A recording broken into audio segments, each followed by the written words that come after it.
Comissão de Constituição e Justiça se reúne e delibera 30 projetos nesta sexta-feira. Parlamentares discutem repasse de verba por parte do Executivo para órgãos como Ministério Público e Defensoria Pública.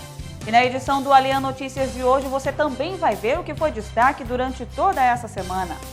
A Assembleia aprova aumento no orçamento do Tribunal de Justiça do Amazonas e outros 29 projetos. Deputado Tony Medeiros assume a presidência do PSL no Amazonas e deputado Chico Preto muda de partido. Linhão do Madeira pode fornecer energia elétrica ao Maitá, conforme proposta do presidente Josué Neto à Eletrobras. Mudança do fuso horário no Acre e em 13 municípios do Amazonas divide opiniões na Assembleia. E ainda, Constituição da República, ao completar 25 anos de vigência, a Carta Magna é tema do nosso quadro Opinião Parlamentar de hoje. A Comissão de Constituição e Justiça da Aliança se reuniu na manhã de hoje para analisar a legalidade de propostas de autoria dos parlamentares. Ao todo, 30 projetos foram analisados pela CCJ. Os membros da Comissão de Constituição e Justiça da Assembleia Legislativa se encontraram na sala de reuniões da CCJ para analisar a legalidade e constitucionalidade de 30 projetos de autoria dos parlamentares. Os deputados Abdala Frache, Luiz Castro, Belarmino Lins e o presidente da comissão, deputado Davi Almeida, decidiram aprovar um total de 20 projetos. 3 das propostas foram retiradas de pauta e 7 foram rejeitadas. Primeiramente, eu quero agradecer a presença dos membros da comissão, deputado Belarmino Lins, deputado Luiz Castro, deputado Abdala Frache.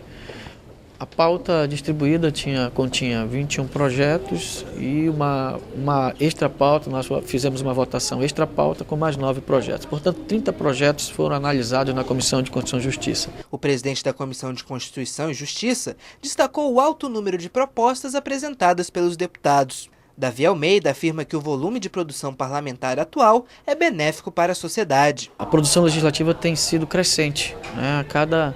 A cada reunião nós temos um número considerável de projetos. Há 15 dias atrás nós deliberamos em quase 32 projetos. Na verdade foram 32. 15 dias depois nós já deliberamos mais 30 projetos. E temos projetos que já foram distribuídos, já designei relator e estou esperando o retorno desse projeto. Portanto, uma produção legislativa bem produtiva, crescente e, sem dúvida alguma, proposituras que irão beneficiar o povo do estado do Amazonas. O principal papel da Comissão de Constituição e Justiça é o de analisar a legalidade dos projetos de lei apresentados pelos parlamentares. As propostas dependem do parecer da CCJ antes de serem encaminhados para votação em plenário. Na Assembleia, novas mudanças. O deputado Chico Preto anunciou a saída do Partido Social Democrata, PSD, e assumiu a presidência estadual do Partido de Mobilização Nacional, o PMN. Em todo o Amazonas, pelo menos 37 políticos, entre prefeitos e vereadores, migraram para novas legendas. Com a criação de 2 novos partidos e há pouco mais de um ano da disputa eleitoral de 2014, políticos do Amazonas fizeram reopção de legenda. As mudanças chegaram ao Parlamento Estadual e o deputado Chico Preto, que fazia parte do Partido Social Democrata, PSD, aceitou a proposta de presidir no Estado o Partido de Mobilização Nacional, PMN. Chico Preto afirmou que após 16 anos de vida pública, recebeu a proposta de conduzir a sigla e não recusou a oportunidade. Eu abracei o desafio, assumindo a direção regional do PMN e, a partir de agora, pretendo, ao lado de outros companheiros que estão afiliados a essa legenda, administrar, conduzir esse processo de conversa com a sociedade e passar, em nome dessa sociedade, através do PMN, fazer as inserções, fazer essa interlocução, defender as providências que precisam e podem ser tomadas no âmbito dos poderes públicos. Na semana passada, outro parlamentar que migrou para uma nova legenda foi o deputado Sidney Leite, que anunciou a filiação ao Partido Republicano da Ordem Social, PROS, que no Amazonas será presidido pelo vice-governador do estado, José Melo. Estou entrando no PROS, que é o Partido Republicano da Ordem Social, que nós temos como objetivo fortalecer esse partido no estado do Amazonas, estar presente tanto na cidade de Manaus quanto no interior, que nós possamos estar inseridos nos movimentos sociais, nas organizações de juventude, na organização das mulheres, nos sindicatos dos trabalhadores e que nós possamos ter uma pauta para discutir os desafios do Amazonas e da Amazônia que esteja interligado ao nosso país. Mas nós aqui da região norte temos alguns desafios que o Brasil precisa conhecer e precisa entender. E o partido tem a pretensão de disputar a eleição, tanto a nível de governo de Estado, quanto para a Câmara Federal e para a Assembleia Legislativa, agora na próxima eleição, e nós teremos a presença de inúmeros prefeitos. Eu posso afirmar já no dia de hoje que nós teremos mais de 12 prefeitos que ingressarão ao partido, inúmeros vereadores, vice-prefeitos, e que com isso o partido nasce muito forte. Pelo menos 37 filiados do Amazonas mudaram de legenda. A assessoria do PROS informou que recebeu a filiação do vereador Arlindo Junho, que integrava o partido Pátria Livre, PPL, e de pelo menos 17 prefeitos, 12 vice-prefeitos e vereadores do interior do estado. Já o deputado federal Henrique Oliveira se desfiliou do Partido da República, PR, para assumir a presidência do Solidariedade, SDD, e o vereador Fabrício Lima, desfiliado do Partido Renovador Trabalhista Brasileiro, PRTB. A divulgação da listagem oficial de filiados por legenda deve ocorrer até o fim do mês de outubro. E mais uma mudança no cenário político do Amazonas. O deputado Tony Medeiros assumiu a presidência do Partido Social Liberal. Já como líder do PSL, que faz parte da base governista, o parlamentar reafirmou os princípios que a sigla adota para a administração pública no Brasil. O Partido Social Liberal, PSL, foi criado em 1995, mas só obteve o registro na Justiça Eleitoral no dia 2 de junho de 1998. Baseado no social-liberalismo e com direcionamento de recursos arrecadados pelo Estado para saúde, educação e segurança, a bandeira que o partido defende é uma menor participação do Estado na economia. Atualmente, em nível nacional, a legenda é presidida por Luciano Caldas. Já no Amazonas, há poucos meses das eleições de 2014, a presidência, que antes era do vereador Massami Mick, foi assumida pelo deputado Tony Medeiros. O parlamentar disse que, na busca por um novo tempo para o Estado, o PSL estará aberto a ter como parcerias outras siglas partidárias e que o momento é de mudanças no partido. Neste momento, quero dar o melhor de mim.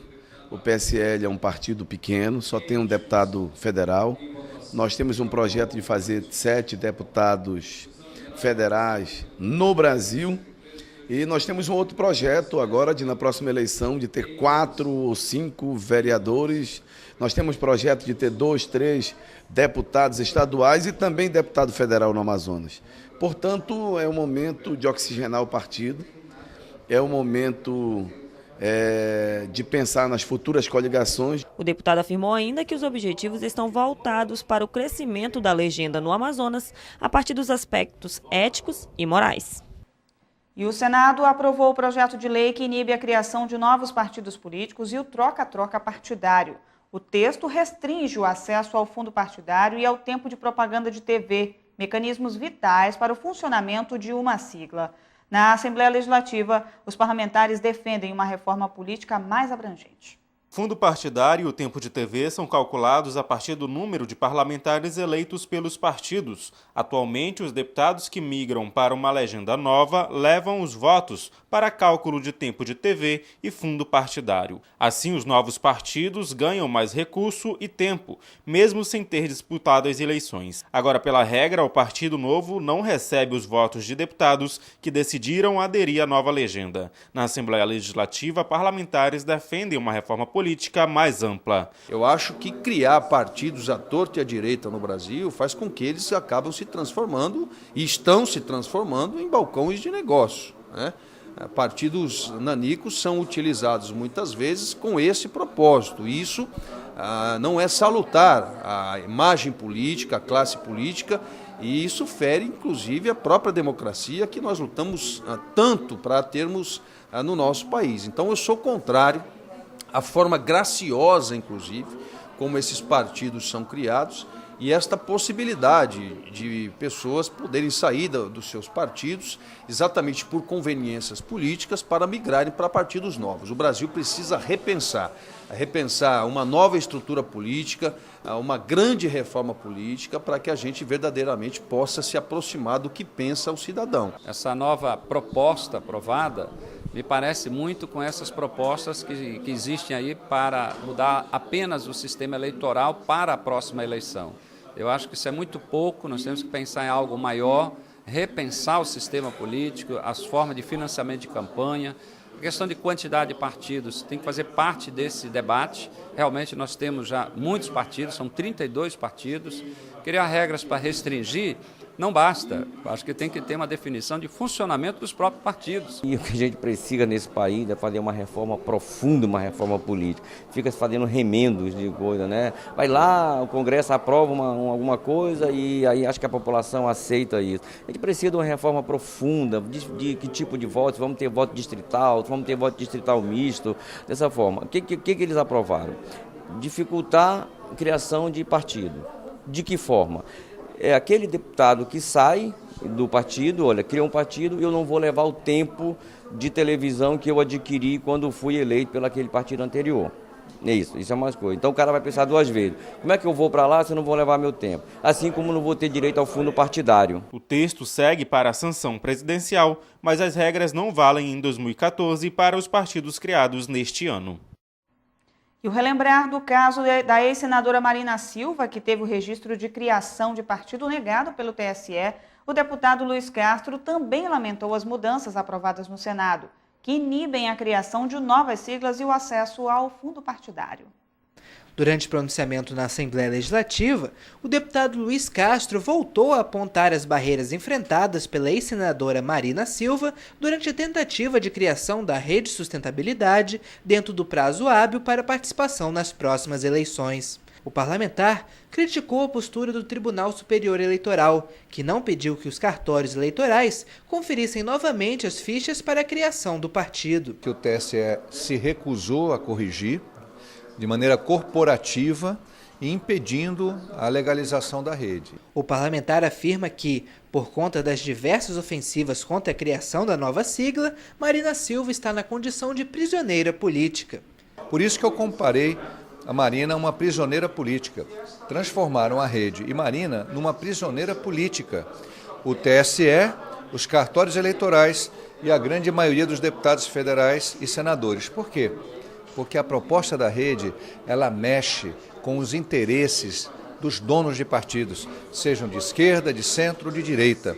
E não querem que a rede se organize, tentam adiar, tentam dificultar e estão conseguindo. Luiz Castro também lamentou a recente decisão do Senado Federal, que aprovou uma série de medidas que dificultam a criação dos novos partidos. Caso a nova legislação seja sancionada, novas legendas não terão tempo de propaganda eleitoral de rádio e TV, o que irá prejudicar o desempenho da Rede Sustentabilidade caso ela seja criada. Há 25 anos nascia uma lei maior que mudaria o destino histórico do Brasil. A Constituição da República trouxe avanços significativos. A participação popular no voto direto, a ampliação dos direitos sociais e as atribuições do poder público estão entre as medidas. No quadro Opinião Parlamentar de hoje, deputados falam sobre o progresso oriundo da Carta Magna e as dificuldades de pôr as leis em prática. Declaro promulgada o documento da liberdade, da dignidade, da democracia, da justiça social no Brasil. Que Deus nos ajude que isto se cumpra. A Constituição da República é o símbolo e a norma do retorno do Brasil à democracia. Promulgada no dia 5 de outubro de 1988, a Lei Maior tirou o país de um regime ditatorial militar. O texto constitucional alcança temas como saúde e educação, meio ambiente e segurança e até mesmo o alcance do cidadão à justiça. Na audiência realizada nesta quarta-feira na Assembleia Legislativa, de autoria dos deputados José Ricardo e Francisco Souza, para tratar dos 25 anos da Lei Maior do país, o petista José Ricardo trouxe à tona os direitos que ainda não foram colocados em prática para o exercício da cidadania. Quanto aos avanços que o Brasil precisa alcançar, o parlamentar lembrou a importância da atuação da Defensoria Pública para o acesso dos cidadãos à justiça. Recentemente, o governo do estado nomeou os novos defensores que irão atuar no interior do Amazonas. O presidente em exercício da OAB Amazonas disse que o estado deu um grande passo em levar a justiça aos lugares mais distantes da região. É através do advogado e do defensor público que a justiça é promovida, né? Não adianta se equipar as comarcas, com juízes, promotores, sei que o cidadão humilde do interior do nosso estado tem acesso a advogado. Então, a Constituição de 88 trouxe essa obrigação para o estado e o estado do Amazonas, nesse momento histórico, está cumprindo. Está de parabéns e, ao mesmo tempo, estamos vigilantes enquanto OAB, enquanto instituição, para que todos os municípios sejam efetivamente preenchidos com defensor público e que a instituição Defensoria Pública seja cada vez mais fortalecida, sendo o próximo passo à independência orçamentária, que é o que nós defendemos. A audiência teve a participação da chefe da Procuradoria do Trabalho da 11ª Região, Alzira Melo Costa, representante da Universidade Federal do Amazonas e do deputado Sinésio Campos, que deu início à reunião.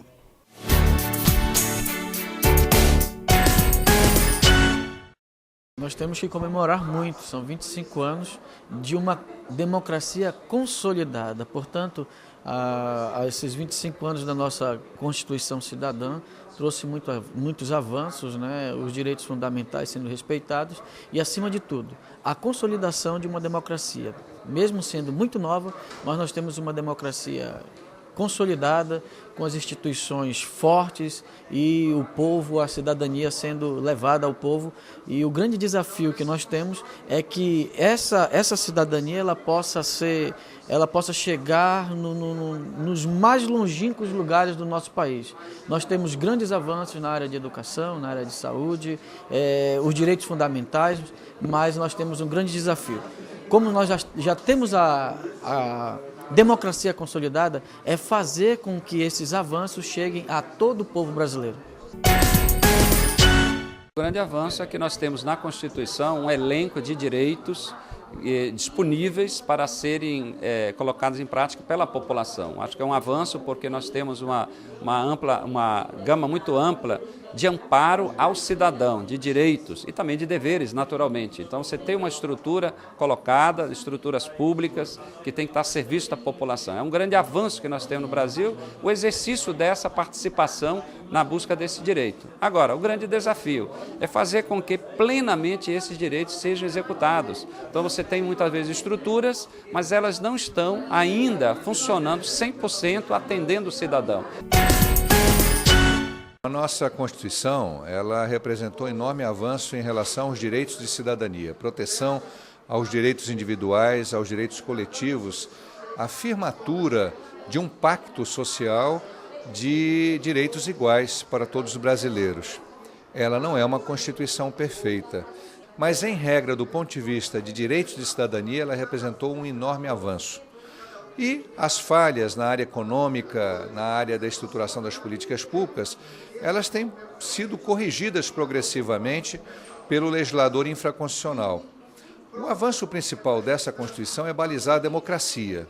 No entanto, nós, brasileiros, nós não zelamos bem, nós não resguardamos bem o espírito da Constituição, porque permitimos que a corrupção, permitimos que o fisiologismo, o clientelismo adentrassem nas estruturas públicas e nos processos eleitorais e ferissem gravemente esse espírito cidadão da nossa Constituição.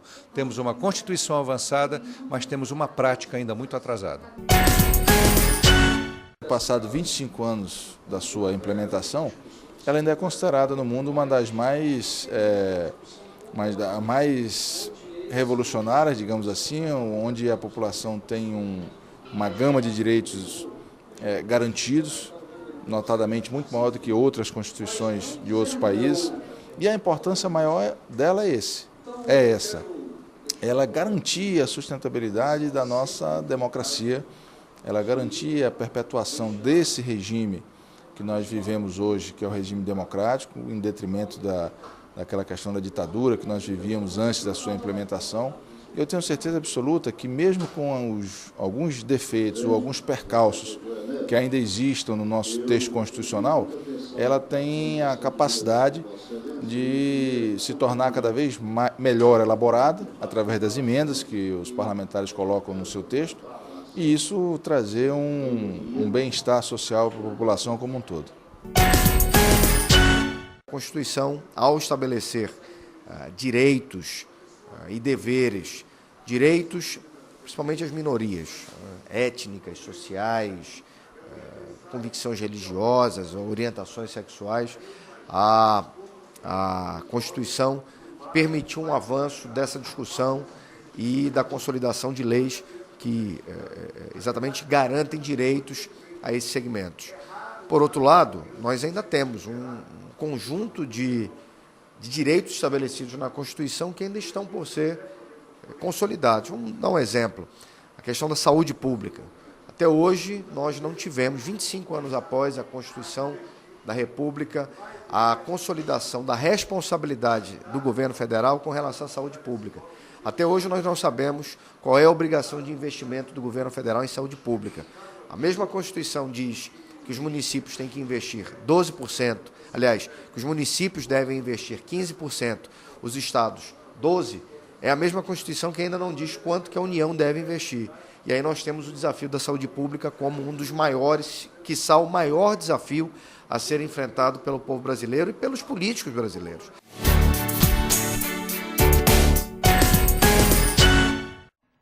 Deputados aprovam repasse de verba para o Tribunal de Justiça do Amazonas e mais.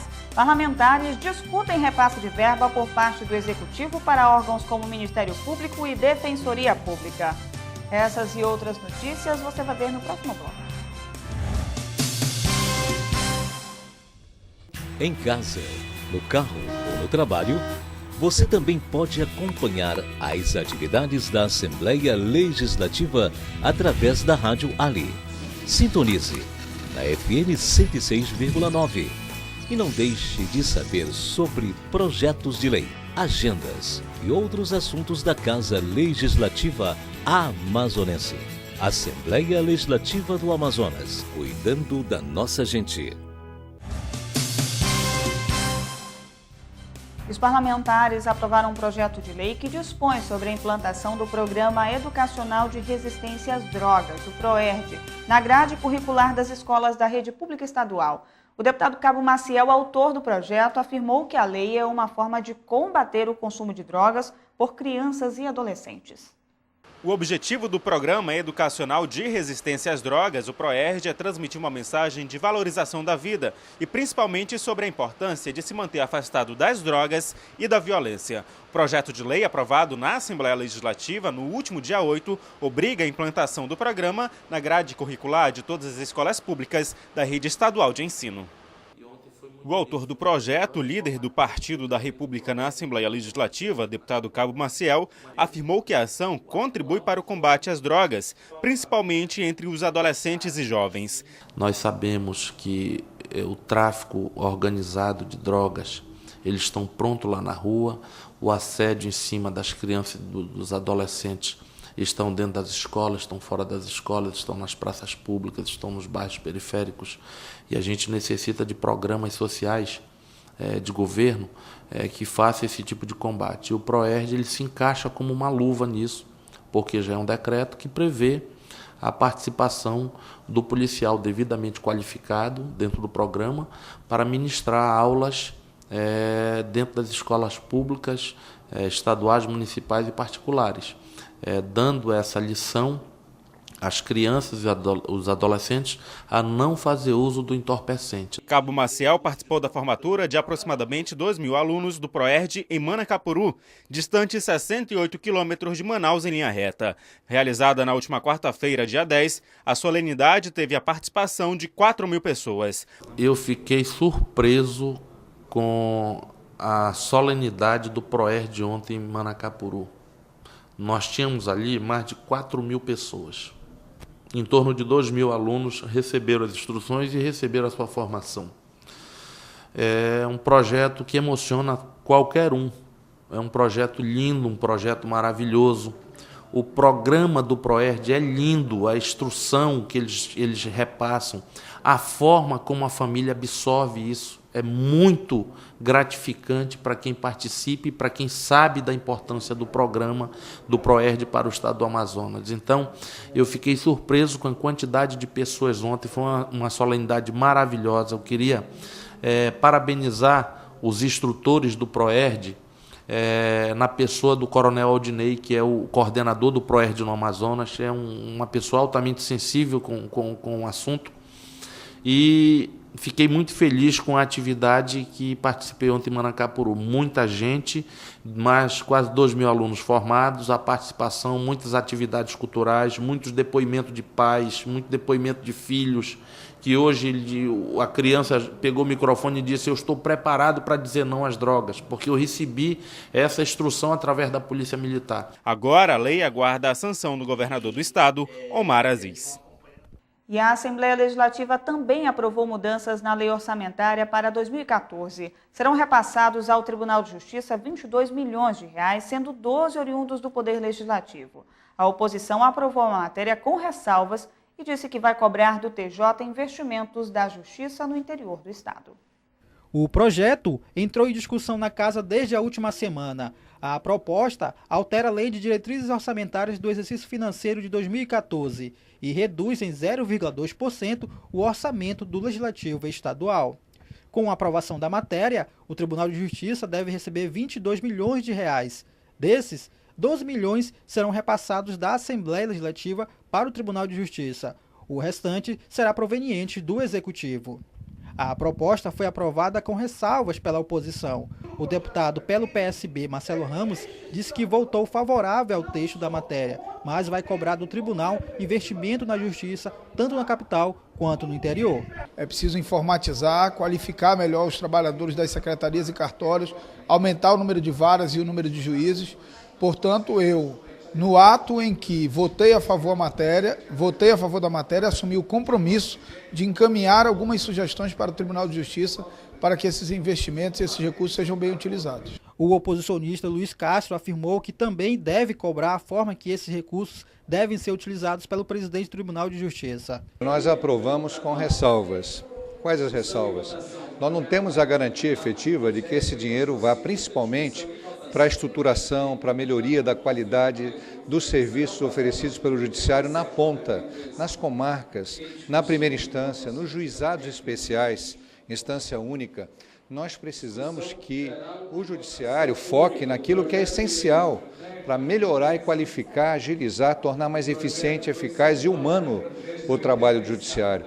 O presidente da Casa, Josué Neto, afirmou que o repasse para o tribunal vai servir para melhorar ainda mais os serviços do Poder Judiciário em todo o estado. Entendemos que é uma contribuição que a Casa está dando não para o Poder Judiciário, mas para a população. A população do Amazonas vem já há alguns anos sofrendo por conta das limitações que o Poder Judiciário tem. Recebemos aqui com muita alegria o desembargador presidente Dr. Imoutinho, que se manifestou explicando quais as pretensões e por que necessita desses 12 milhões da Assembleia Legislativa e mais 12 milhões que pertencem ainda ao Poder Executivo, para que possa aumentar o número de desembargadores, o número de juízes, realizar novos concursos e essas novas contratações, seja desembargador e juiz ou até mesmo oficiais de justiça, sirvam para melhorar a qualidade do atendimento ao público. Essa é a terceira vez que o Estado aumenta os recursos do tribunal. Em 2010, o percentual do TJ passou de 6,5% para 7%, elevando o orçamento do órgão em 18 milhões. Em 2011, o Estado transferiu 0,2% da LEAN para o TJ. A PEC do Orçamento Impositivo foi aprovado nesta quarta-feira na Comissão de Constituição e Justiça do Senado. O relator da matéria, senador Eduardo Braga, do PMDB do Amazonas, afirmou que entre as propostas está a criação de mecanismos de financiamentos para a área da saúde. O assunto repercutiu na LEAN e o deputado José Ricardo destacou que a medida não mudará a atual realidade de cada estado.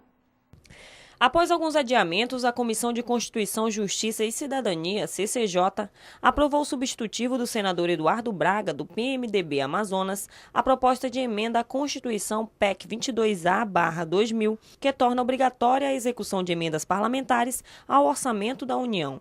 O texto também cria uma fonte de financiamento estável para a saúde pública. De acordo com o senador Eduardo Braga, entre as principais inovações da proposta estão a destinação de 50% das emendas parlamentares de execução obrigatória às ações e serviços públicos de saúde e a vinculação de 15% da receita corrente líquida da União para financiamentos no setor, o que, segundo ele, garante para a saúde pelo menos 50 bilhões a mais entre os anos de 2013 e 2018. A proposta foi tema de pronunciamento na Assembleia Legislativa. Para o deputado José Ricardo, a aprovação da PEC não modifica o que já está esquematizado para cada estado. O governo federal, por exemplo, para o Amazonas, já tem uma pauta de investimentos anunciada dias atrás pela ministra Edeli Salvati, independente das emendas dos parlamentares. Portanto, essa proposta não vai resolver os problemas dos estados. Se ela não for aprovada, isso não vai também complicar. E boa parte das emendas sempre são executadas por parte do governo federal. Não é 100%, mas boa parte são atendidas. O parlamentar afirmou ainda que seria mais adequado a realização de um orçamento participativo, em que a própria população destacaria o que seria necessário para uma melhor qualidade de vida. Depois de aprovar no início da semana o repasse no valor de R$22 milhões para aumentar o orçamento do Tribunal de Justiça para 2014, os parlamentares retomaram a discussão, mas desta vez direcionada a outros órgãos públicos. Os deputados defenderam durante a sessão plenária de quinta-feira uma análise mais ampla sobre o valor repassado pelo governo do estado para órgãos como o Ministério Público e a Defensoria Pública. A notícia veiculada na imprensa de que o Ministério Público e a Defensoria do Estado querem aumento no repasse orçamentário feito pelo governo, assim como foi aprovado mais recursos para o Tribunal de Justiça na última terça-feira, foi tema de discussões na Assembleia Legislativa na sessão plenária desta quinta-feira, dia 10. O deputado pelo PPS Luiz Castro lembrou que o dever de repassar recursos para estes órgãos é do Executivo Estadual. O parlamentar defende o acréscimo do repasse. Sou favorável à ampliação do orçamento da Defensoria Pública, mas entendo que não pode ser apenas com recursos retirados da Assembleia. Quem tem a principal responsabilidade nesse processo é o Poder Executivo, que fez o concurso, que fez o chamamento e que tem uma dívida histórica com a Defensoria Pública. O líder da maioria, deputado Chico Preto, defendeu a autonomia orçamentária da Defensoria Pública e propôs a realização de uma audiência pública para discutir o assunto. Para isso, nós precisamos discutir, porque a autonomia orçamentária, em algum momento, importa em aumento de receita, aumento de recursos, de dinheiro, para que a Defensoria possa estar estruturada, cumprindo a contento do seu papel. Então, a minha ação foi apresentar um requerimento, defendendo uma audiência pública, para que com todos que entendam assim como eu, e aqueles também que não entendam como eu, participem desse debate e nós possamos fazer desse debate um grande fórum de discussão, de conclusões a respeito do papel fundamental, na minha opinião, da Defensoria e da necessidade, também essencial, da sua autonomia orçamentária. O presidente da Assembleia Legislativa, deputado Josué Neto, também se pronunciou sobre o tema. Neto lembrou que o valor a ser repassado ao Tribunal de Justiça pela ALEAN vai ser usado para reforçar e melhorar a qualidade dos serviços do TJ. Quando essa casa definiu e decidiu que nós pudéssemos repassar 0,2% do nosso orçamento, que significa em torno de R$12 milhões, que esses recursos foram repassados ao Tribunal de Justiça, ou seja, ao Poder Judiciário, é a forma com que a Assembleia tem, não de ajudar o Judiciário, mas de ajudar o povo do Amazonas, porque com esses 12 milhões, a estrutura do Poder Judiciário vai aumentar e a qualidade dos serviços do Poder Judiciário vão melhorar. A audiência pública sugerida pelo deputado Chico Preto ainda será agendada. E a CPI da telefonia já visitou 19 municípios do interior do estado e, na avaliação dos parlamentares que compõem a comissão, as ações já têm resultados positivos. As audiências em Itacoatiara, Maués e Parintins foram realizadas durante esta semana. A segunda etapa das investigações já foi definida. Após visitar mais de 15 municípios do interior do Amazonas, a Comissão Parlamentar de Inquérito que investiga os problemas relacionados à telefonia do Estado já tem dado efeitos positivos, com a melhoria na prestação do serviço. Desde que nós instalamos a CPI, algumas melhoras já são visíveis. Por exemplo, a empresa TIM ligou o cabo de fibra ótica que vem no União de Tucuruí e melhorou consideravelmente a qualidade do seu pacote de dados. A empresa Claro ampliou cobriu praticamente toda a cidade de Manaus com rede interna de fibra ótica, o que melhora também porque o sinal não é mais repassado por sinal de rádio ou por antena. A empresa Vivo passou a ter cobertura de dados na Avenida do Turismo, onde não tinha antes. Então você percebe que a pressão da existência de uma CPI vai obrigando as empresas a acelerarem os investimentos e garantirem um serviço melhor para a população. Eu tenho certeza que não só os resultados da CPI, mas ao final da CPI nós já teremos uma melhora bastante significativa na qualidade do serviço de telefonia móvel e do pacote de dados na cidade de Manaus e no interior do estado. Adjuto Afonso, um dos parlamentares que compõe a CPI da telefonia, cobrou um posicionamento mais efetivo da Agência Nacional de Telecomunicações em cobrar das prestadoras um serviço de qualidade. Já estamos na reta final dos municípios do interior, a confiança da população é muito grande, apesar da gente dizer lá que não estamos vendendo ilusão, até porque não cabe ao deputado estadual legislar sobre telefonia, mas estamos dizendo que vamos preparar um grande relatório, entregar ao Congresso Nacional, provavelmente dia 23, com as outras assembleias, e dizer, olha, colhemos no Brasil inteiro essas informações. O serviço é precário, o serviço é caro, a população está sendo humilhada por isso aí. Então, agora vocês têm obrigação de apresentar uma lei clara para a telefonia, um novo marco regulatório para a telefonia, de formas que numa próxima concessão que o governo faça a essas empresas, essa concessão seja bem clara. A Anatel seja uma agência realmente reguladora,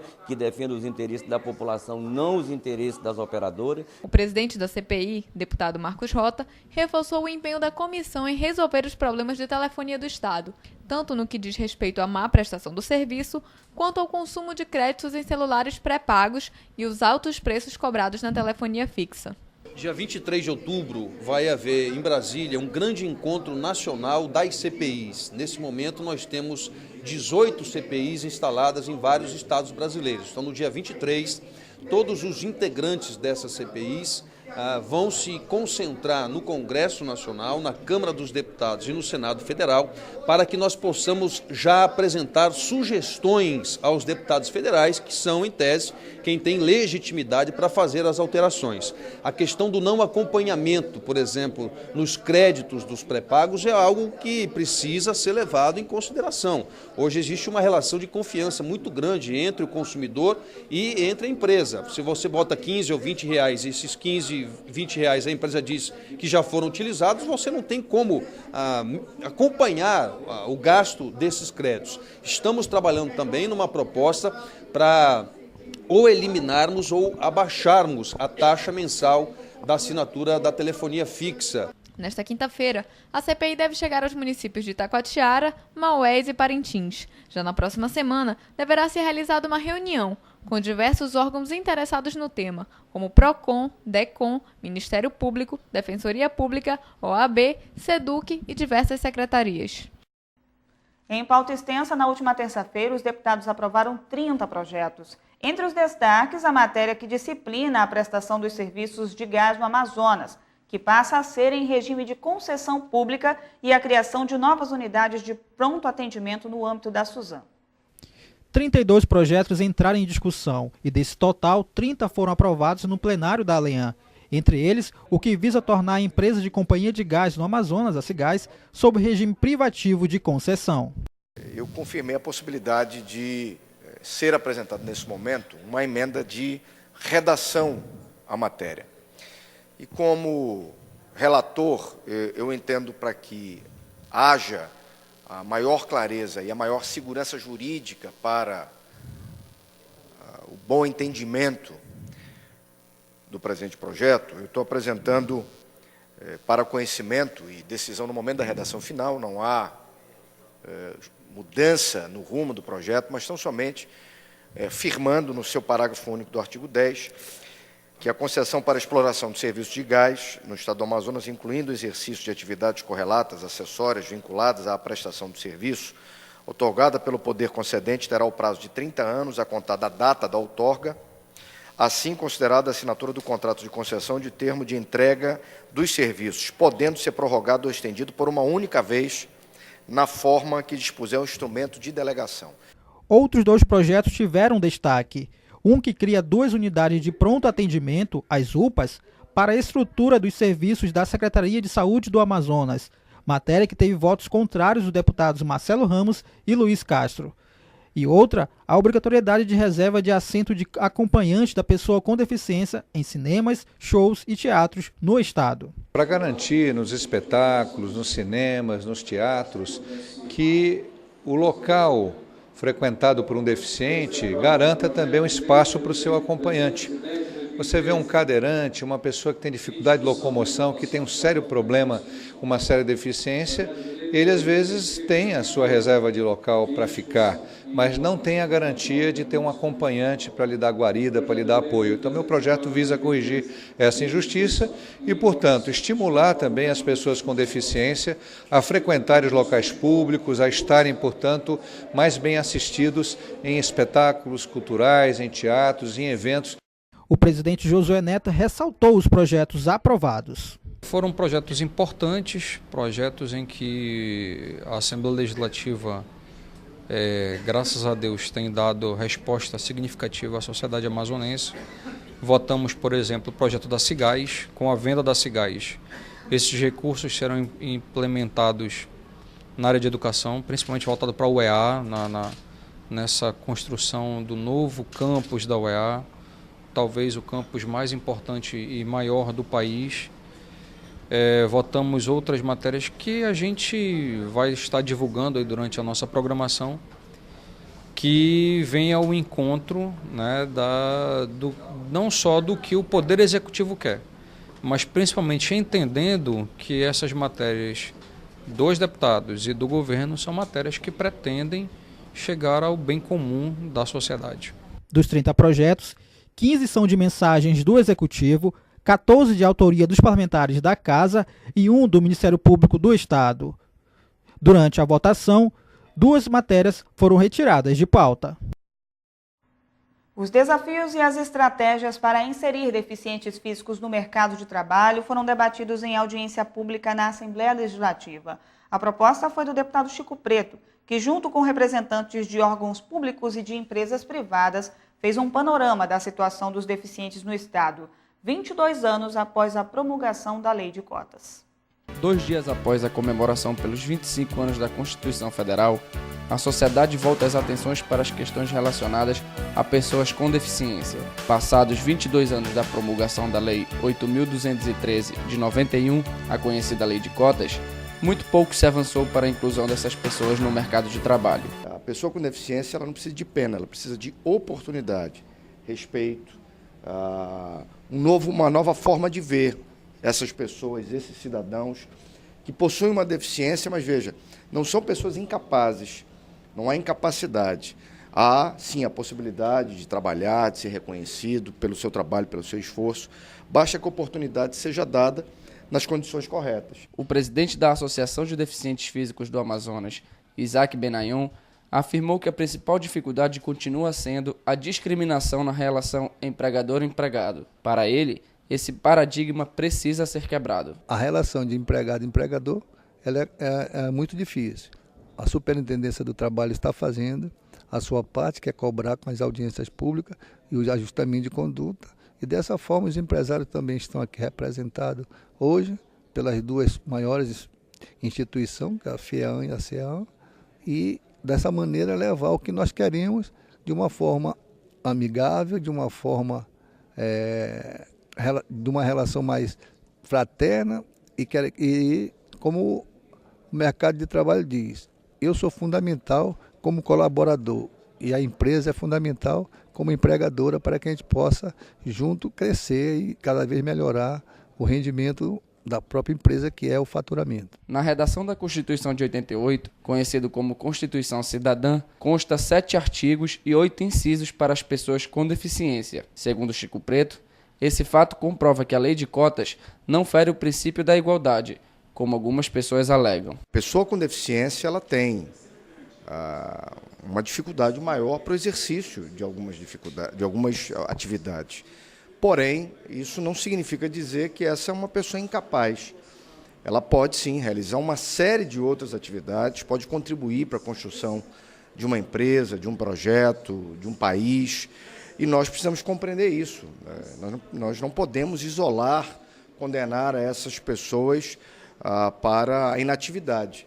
Tem muitas pessoas com deficiência motora, deficiência auditiva, de deficiência visual, que podem e dão uma bela contribuição na construção de um objetivo, qualquer que seja ele. No balanço geral, desses 22 anos de existência da lei, o parlamentar considera alguns avanços, mas pontua grandes desafios ainda a serem superados, principalmente no que diz respeito à conscientização das pessoas. Alguns avanços são percebidos, porém, eu penso que ainda longo é o caminho para que a verdadeira inclusão, que vai além do mercado de trabalho, nós fazemos a inclusão nas mentes de muitas pessoas que ainda veem a pessoa com deficiência como um peso, a pessoa com deficiência digna tão somente de auxílio e não de oportunidade.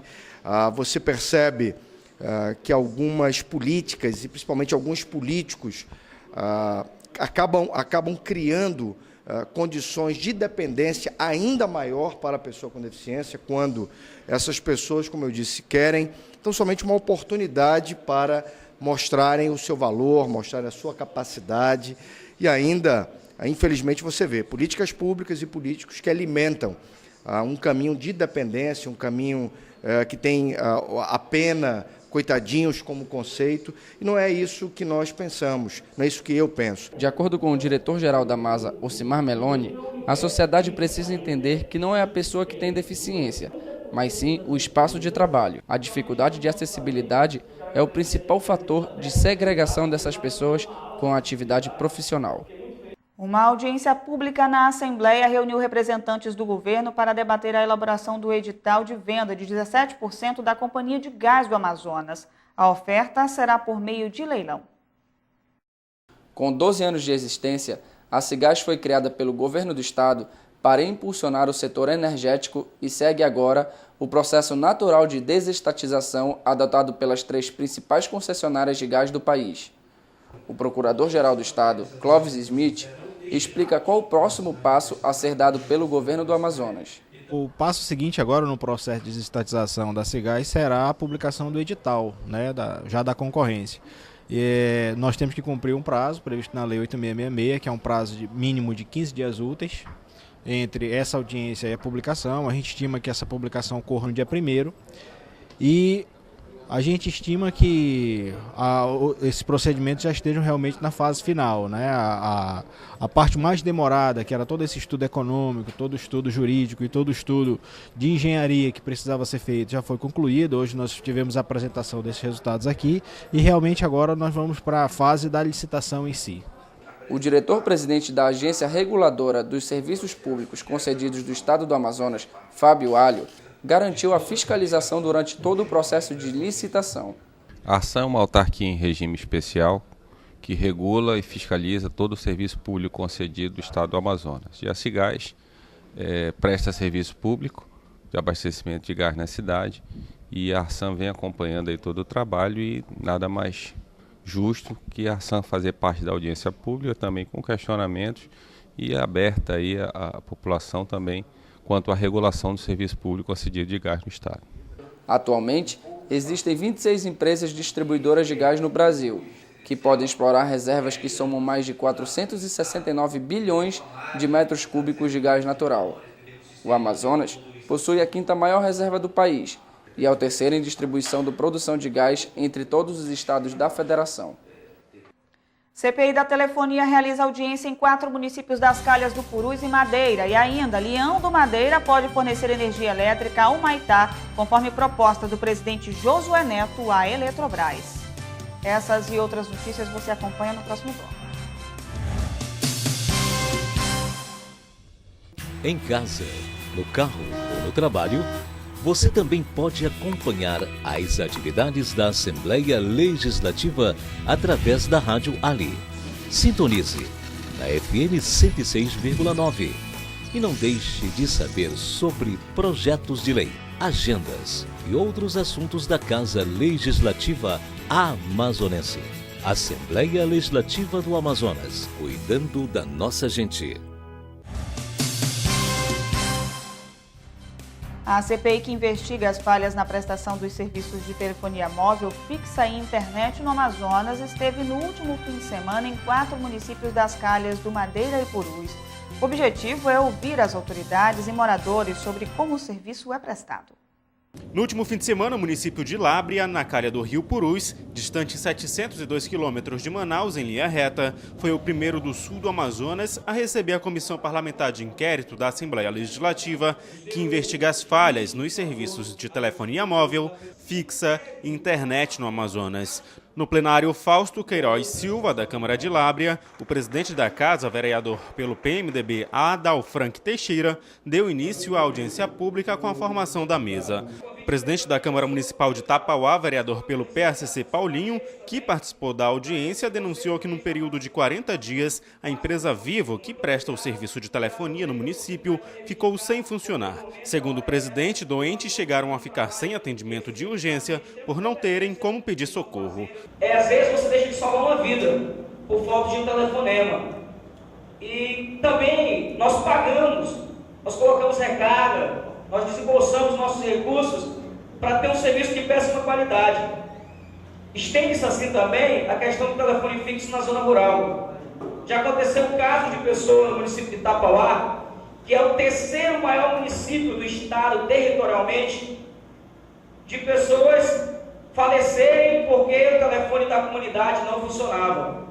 A presidente da Câmara de Canutama, vereadora pelo PSDB, Marlete Brandão, e outros 4 parlamentares daquela cidade também fizeram a mesma denúncia. Nós temos casos de óbitos nas comunidades rurais por falta de comunicação, porque os telefones fixos não funcionam e não tem manutenção. O prefeito em exercício de Lábrea, o vice-prefeito pelo PSD, Gelsiomar de Oliveira, afirmou que foi solicitada da empresa Oi a instalação de telefones públicos nas comunidades rurais, mas nenhuma ação foi feita. O pedido foi uma demanda levantada pelo município a partir do mês de janeiro. Foi entregue às empresas de telecomunicações, contendo todas as coordenadas, o georreferenciamento das comunidades a ser abrangido, que estavam dentro das exigências legais, com mais de 100 ou mais habitantes. E hoje nós ainda não tivemos uma resposta por parte da Oi.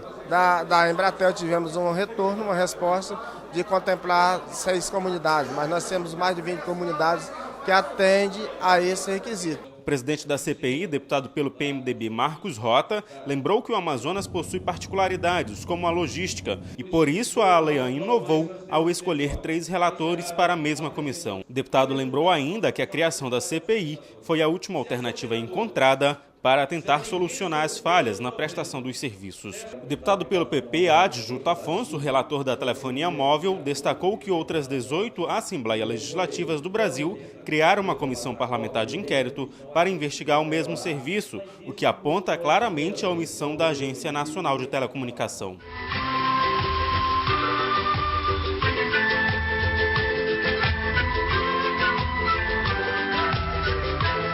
Em Humaitá, na calha do rio Madeira, a 590 quilômetros de Manaus em linha reta, o plenário da Câmara ficou lotado. Vereadores e representantes da sociedade civil organizada fizeram denúncias. A falta de funcionamento de telefones públicos foi uma das principais reclamações, tanto de vereadores quanto de ribeirinhos. O município possui 312 comunidades rurais. Destas, apenas 14 localidades possuem orelhões. Em todos os locais é obrigado a instalação de telefonia fixa. Qualquer comunidade rural, por mais distante que seja, desde que tenha pelo menos 100 habitantes, tem direito a ter um telefone fixo. E nós temos nos surpreendido nos locais onde nós estamos passando, na desproporção entre a quantidade de comunidades rurais e a quantidade de TUPs, que são telefones de uso público, são os orelhões. Minha mãe é da comunidade do Uruapiara. Então nós temos uma única linha telefônica para 700 pessoas. E essa linha telefônica fica a quilômetros. Então, além de ter toda essa dificuldade das pessoas chegarem até o telefone, quando chega lá, gasta seu combustível, gasta seu tempo, passa a maioria do tempo mais andando do que falando com a família. Chega lá, o telefone não funciona. A minha reclamação é a questão das promoções que fazem. Por exemplo, a TIM ela tem uma promoção de 3 minutos que você não paga, você vai aderir àquele plano. Só que quando você está falando, menos de 1 minuto cai o sinal. Aí você tem que fazer outra ligação. E é para quê? Para não completar os 3 minutos. Né? Então é uma propaganda enganosa. Né? Ainda na calha do Rio Madeira, Manicoré, a 332 quilômetros da capital, foi o último município a receber a comissão. Os relatos de moradores da cidade não foi diferente dos municípios visitados antes. Pela quantidade lá, hoje temos quase 12, 13 mil pessoas no distrito lá, e uma necessidade nossa também lá é a instalação de telefonia móvel, questão de telefonia móvel lá celular. Acho que pela capacidade econômica do distrito, capacidade populacional do distrito, eu acho que já é viável a instalação da empresa lá de telefonia móvel. E pedir a ajuda de vocês, da comissão, para que dê essa força para a gente lá pelo distrito lá.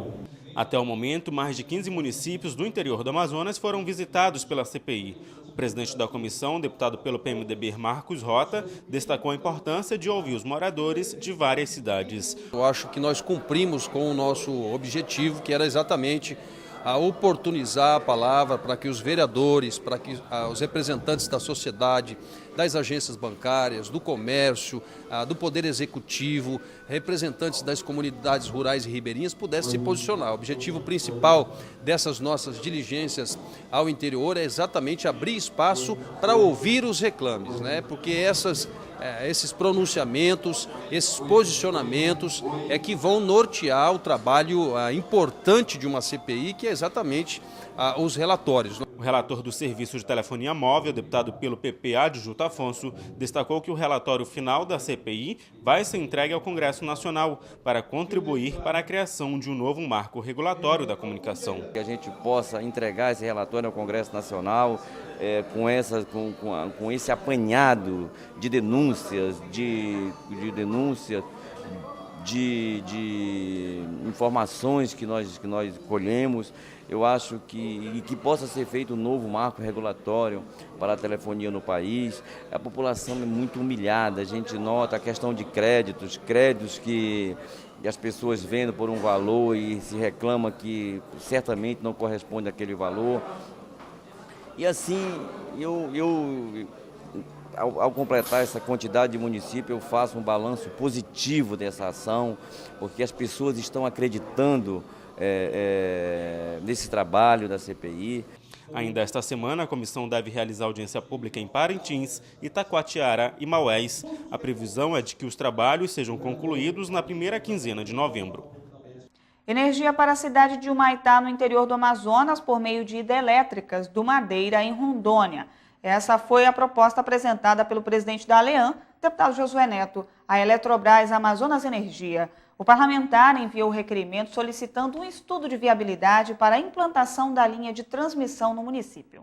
O complexo hidrelétrico do Rio Madeira é formado por 2 usinas, Giral e Santo Antônio. Por conta do grande potencial hidrelétrico e pela deficiência no serviço de energia elétrica em alguns municípios do Amazonas, é que o presidente da ALEAN, deputado Josué Neto, propôs que estas hidrelétricas abasteçam a cidade de Humaitá, por conta das constantes interrupções no município. É um município hoje que sofre com apagões quase que diariamente, e que a gente sabe que a energia é o insumo mais importante para o desenvolvimento, seja para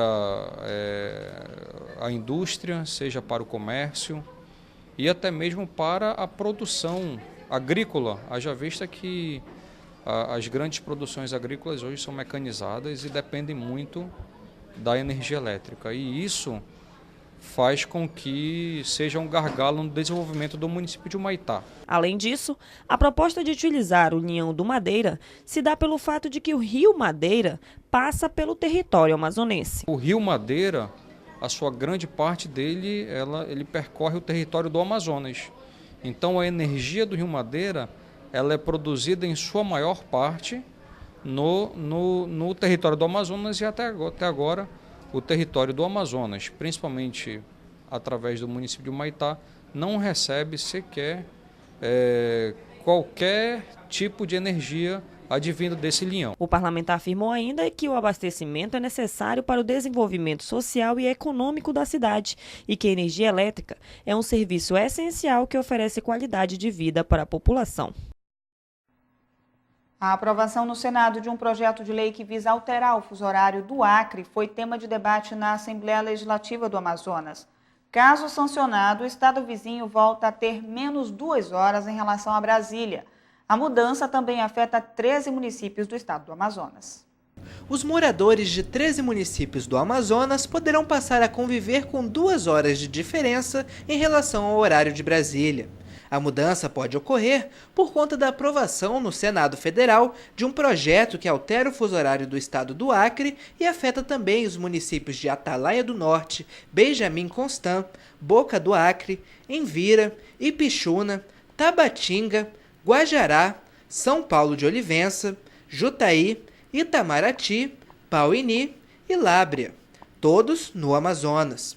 O assunto foi discutido na Assembleia Legislativa. O deputado Adjuto Afonso é contra a proposta, que não levou em consideração o posicionamento dos municípios em relação à mudança. Mas os municípios do Amazonas não foram consultados. Vocês vão querer permanecer no horário do Acre ou vão querer permanecer nesse que vocês já estão acostumados há 4 anos?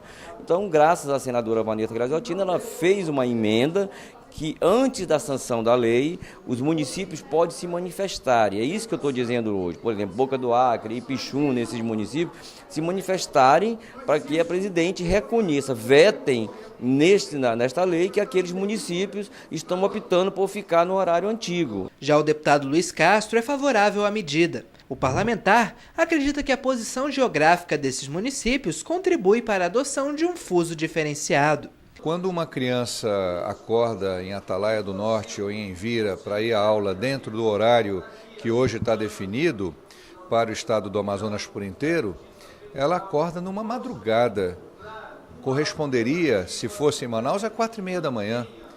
Então, essa artificialidade que havia na lei anterior, que está sendo mudada pela nova legislação, ela era totalmente injusta com as pessoas, com o direito de dormir, que não está na Constituição, nós precisaríamos escrever esse direito expresso, mas faz parte do direito à saúde, do direito à qualidade de vida. Os deputados Orlando Cidade, Chico Preto e Sidney Leite também se pronunciaram sobre o assunto. A presidente Dilma Rousseff tem 15 dias úteis para vetar ou sancionar o projeto. A lei só entra em vigor após a publicação no Diário Oficial da União. Com enchentes e vazantes históricas, os amazonenses convivem principalmente no interior com os fenômenos naturais extremos. E a Defesa Civil é o órgão responsável pela prevenção e respostas. Na manhã de quarta-feira, Dia Internacional de Redução dos Desastres Naturais, os servidores receberam homenagens. A iniciativa foi do deputado Chico Preto. A Defesa Civil é responsável por implementar programas de prevenção, preparação, resposta e reconstrução das áreas atingidas por desastres naturais ou provocados pelo homem. O trabalho é realizado diariamente por homens e mulheres que lutam também para garantir mudanças culturais na sociedade com relação à percepção de risco. Para homenagear esses profissionais que atuam em área de risco, a Assembleia Legislativa do Amazonas realizou sessão especial em homenagem ao órgão. Este dia também serve para algumas reflexões. A reflexão, após os agradecimentos por tudo aquilo que a Defesa Civil representa no dia a dia de um Estado desse tamanho, é que a Defesa Civil do nosso Estado ela precisa alcançar a maioridade. Ela ainda não tem a estrutura administrativa condizente com o desafio que tem o Estado. Portanto, é um dia oportuno para que nós possamos começar a construir um apelo, porque essa é uma decisão que pertence ao governador e eu tenho a convicção de que o Omar, por outros atos de grandeza também com relação à administração pública, poderá deixar no seu governo essa marca de ter colocado a Defesa Civil do Estado no tamanho e na estatura que ela representa. No Estado, há 30 funcionários efetivos atuando na Defesa Civil. Em situações de emergência, esse número chega a mais de 1.000 pessoas, que são treinadas e mobilizadas para combater essas eventualidades. O secretário executivo de Ações de Defesa Civil, Coronel Roberto Rocha, que ocupa o cargo desde 2009, mostrou-se satisfeito com o reconhecimento prestado pela Casa Legislativa. É um orgulho muito grande o governo do Estado do Amazonas, através da Defesa Civil, está sendo homenageado aqui no plenário. um poder legislativo que trabalha em prol de toda a população, e com esse ato de reconhecimento nós nos tornamos satisfeitos. Não podemos esperar retorno, que o nosso trabalho é um trabalho que a gente trabalha em função de toda uma situação de prevenção a desastre e resposta a desastre. Mas essa propositura pelo deputado Marco Antônio Chico Preto, ele não vem só homenagear nós, mas também todas as nossas coordenadorias regionais que estão no estado do Amazonas. Isso é uma homenagem para o Alto Solimões, para o Médio Solimões, para o Baixo Amazonas, e aqui na região metropolitana, onde nós temos nossas coordenadorias regionais que coordenam 7 municípios em cada região. Então, é um trabalho, não digo difícil, mas é um trabalho que encarece paciência, sacrifício e também uma dedicação própria. No Amazonas, os primeiros passos para a criação da Defesa Civil foram dados em 1971, pelo então governador Coronel João Walter Andrade, com a criação do Plano de Emergência e a Comissão de Defesa Civil do Estado para atender as populações ribeirinhas vítimas de desastres. E neste sábado, o deputado pelo PR, Cabo Maciel, participará da solenidade de reabertura do Porto de Itacoatiara, distante 176 quilômetros de Manaus em linha reta. Quem nos traz mais informações sobre este assunto é o repórter Adriano Castro. Olá, Adriana, é isso mesmo. Depois de 8 anos sem funcionar, o porto do município de Itacoatiara vai ser aberto amanhã às 9 horas da manhã em uma solenidade que já foi confirmada pelo senador do PR, Alfredo Nascimento. E para falar mais sobre esse assunto, ao meu lado, o deputado estadual Cabo Maciel, deputado pelo PR aqui na Assembleia Legislativa. Agora, deputado, 8 anos se passaram aí com o porto de Itacoatiara fechada. O que se perdeu, o município se perdeu aí sem o porto em funcionamento? Geração de emprego e renda, se perdeu muito com a geração de emprego e renda, é um dos principais focos que tem hoje. Se perdeu economia no município, Itacoatiara tem perdido muito com o fechamento do porto. Amanhã isso cai como uma luva no município, toda a população espera por essa abertura. Nós temos alguns problemas graves no porto, ele estando fechado, as pessoas que precisam viajar para Parintins, Santarém, Belém, tem que fretar uma lancha, pegar uma lancha, pagar às vezes até R$40 para que os condutores de lancha levem essas pessoas para pegar o barco do outro lado do rio que ele está passando, em virtude do porto estar fechado e o barco não está podendo encostar. Dessa forma, amanhã vai ter a solenidade no porto de Itacoatiara, com a presença do senador Alfredo Nascimento, com a presença do capitão César Borges, da Marinha do Amazonas, da Capitania dos Portos do Amazonas. Nós vamos estar presentes. Itacoatiara está esperando já há muito tempo a reabertura desse porto. Os portuários, funcionários que dependem do funcionamento do porto, têm família, essas famílias precisam ter o sustento, e o porto parado, os empacotadores, os portuários, de uma forma em geral, estão desempregados. Com a abertura do porto, o porto vai poder encostar os barcos regionais e o porto está autorizado a fazer exportação a largo, ou seja, não precisa o navio vir aqui para o Porto do Chibatão. Lá no município de Itacoatiara está autorizado fazer essa exportação a largo. Abastece a balsa, atravessa e abastece o navio. Ou seja, Itacoatiara ganha com isso, ganha economia, a economia passa a ficar aquecida no município e a gratidão é total da população de Itacoatiara em virtude da abertura do porto. Agora, a Assembleia Legislativa, ela criou uma comissão especial, presidida pelo senhor aqui, que, de certa forma, também tem uma certa responsabilidade por essa abertura que vai acontecer amanhã. O senhor julga que foi necessário, foi importante o trabalho realizado por essa comissão para que o porto pudesse reabrir?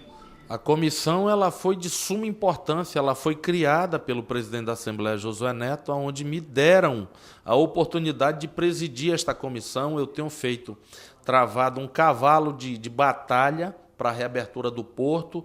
Nós tínhamos problemas graves, como o projeto não está assinado pelo engenheiro naval, alguns itens do porto que não ficaram prontos depois da obra, né? Então, muitas coisas travaram para que o porto não fosse reaberto.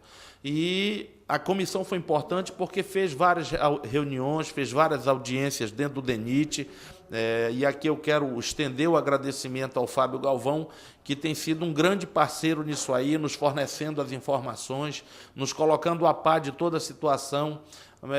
E a comissão ela teve uma participação muito forte. E eu creio que comissão, quando é criada dentro da Assembleia, ela ganha força, ela ganha o respaldo, ela passa a representar o poder e não o parlamentar. E a exemplo disso é a comissão que foi formada para a telefonia celular, uma comissão muito forte, que está visitando todos os municípios, e a do Porto não foi diferente. Nós visitamos vários municípios onde tem os portos que foram construídos pelo governo do Estado, parceria através do DENIT, alguns problemas pontuais que a gente está procurando dar uma certa pressão para ser resolvido, mas o de Itacoatiara, a partir de amanhã, às 9 horas, vai estar reaberto para a atracação de barcos regionais e a exportação a largo, gerando emprego e renda dentro do município. Tá certo, deputado, muito obrigado pelas informações. Então, amanhã, a partir das 9 horas da manhã, uma solenidade de reabertura do porto de Itacoatiara. Adriano Castro para a TV Aleão. E pensando na qualidade de vida do servidor, a Diretoria de Saúde da Assembleia deu início nesta sexta-feira às aulas de arte marcial, que hoje é sinônimo de saúde, o Muay Thai.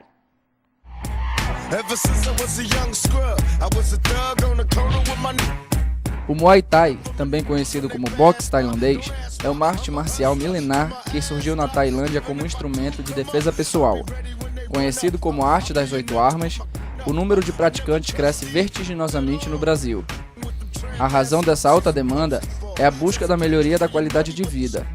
As aulas na Assembleia estarão sob a orientação do professor Nélio Tai, que explica o que é o Muay Thai e quais os benefícios pode trazer para a saúde do servidor. O Muay Thai é uma arte milenar, como todos sabem, surgiu na Tailândia, o esporte das 8 armas, punhos, mãos, cotovelos, joelhos e pernas. Porém, hoje em dia o Muay Thai é uma febre, todos podem praticar, todas as idades, só tem benefícios, você trabalha o seu desenvolvimento motor, sua qualidade de vida, seu cardiorrespiratório, é aconselhável para todas as idades, só visa o bem-estar hoje em dia, nosso Muay Thai. O coordenador de esporte da Diretoria de Saúde, Ali Filho, disse que a preocupação com a saúde do servidor é constante e afirmou que as novidades não param por aí.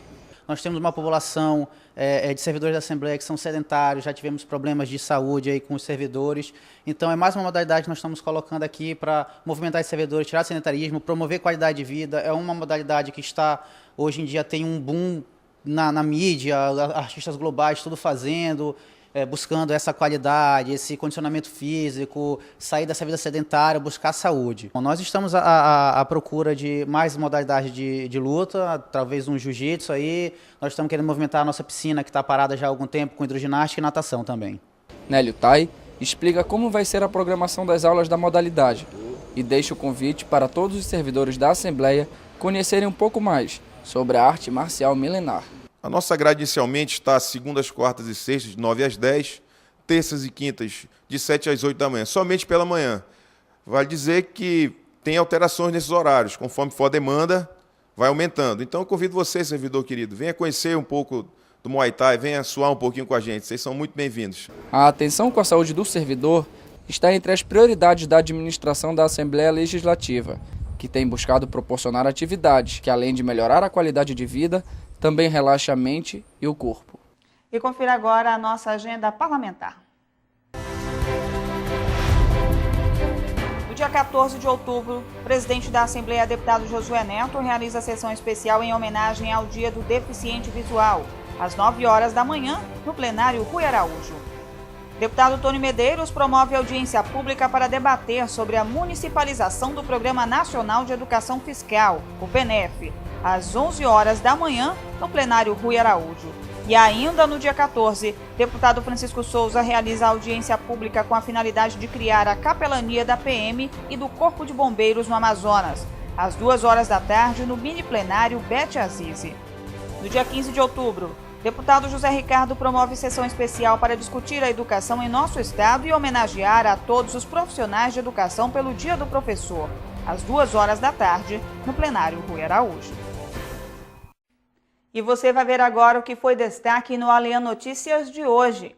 CPI da telefonia realiza audiência em 4 municípios das calhas do Purus e Madeira. Parlamentares discutem repasse de verba por parte do Executivo para órgãos como o Ministério Público e Defensoria Pública. Mudança do fuso horário no Acre e em 13 municípios do Amazonas divide opiniões na Assembleia. E ainda, deputado Tony Medeiros assume a presidência do PSL no estado e deputado Chico Preto muda de partido. E nós ficamos por aqui. Para sugestões de reportagem, tvalean@alean.gov.br. Mais informações sobre a atuação parlamentar, acesse o site da Assembleia e nossas redes sociais. Esta edição também estará disponível no YouTube, no canal da Alean. Um ótimo fim de semana para você. A gente volta a se encontrar na próxima segunda-feira. Até lá!